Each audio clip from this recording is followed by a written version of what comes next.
On September 19th, retired Army Lieutenant General Mike Flynn, then serving as National Security Advisor to the Trump campaign, met in New York City with top Turkish ministers and others at the Essex House Hotel in Manhattan.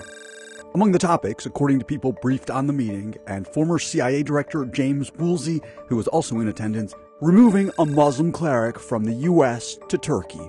Woolsey said the idea was a covert step to whisk away Fethullah Gulen back to his home country. Turkey accuses Gulen of orchestrating last summer's botched military coup against Turkish President Recep Tayyip Erdogan.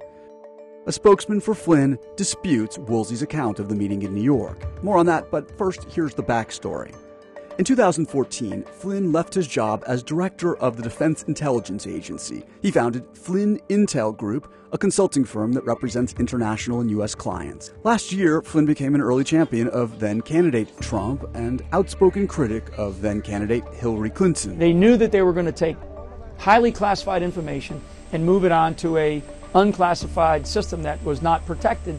Days before the Republican National Convention, a faction within Turkey's armed forces attempted a coup against President Erdogan. It failed. Flynn, at the time, was being mentioned as a possible vice president candidate to the GOP's presumptive nominee. He didn't get the job, but after the convention, he stayed on as Trump's key foreign policy advisor, often accompanying him on the campaign trail. In August, Flynn's consulting group began work, according to a later Justice Department filing by the firm, that could be construed to have principally benefited the Republic of Turkey. The contract went through November. The firm's fee?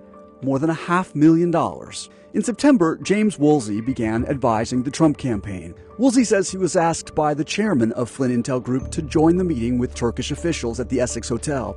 He says he had agreed to be on the group's advisory board, but turned down the role and fees for his work because of what he heard at the September 19th meeting. Woolsey says the discussion did not involve actual tactics for removing Gulen from his compound, and that if it did, he would have spoken up. And he later cautioned it was a bad idea. A spokesman for Flynn said in a statement that at no time did General Flynn discuss any illegal actions, non-judicial physical removal, or any other such activities.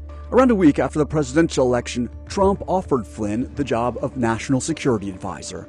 Amid scrutiny of his company's relationship with Turkey, Flynn said he would sever his ties with his consulting firm. Flynn resigned as Mr. Trump's national security advisor in February, just weeks into the job, after acknowledging he misled Vice President Mike Pence about conversations he had with Russia's ambassador to the U.S. prior to the inauguration. He's among those, FBI sources say, who are currently being investigated for their contacts with Russia during the 2016 presidential campaign.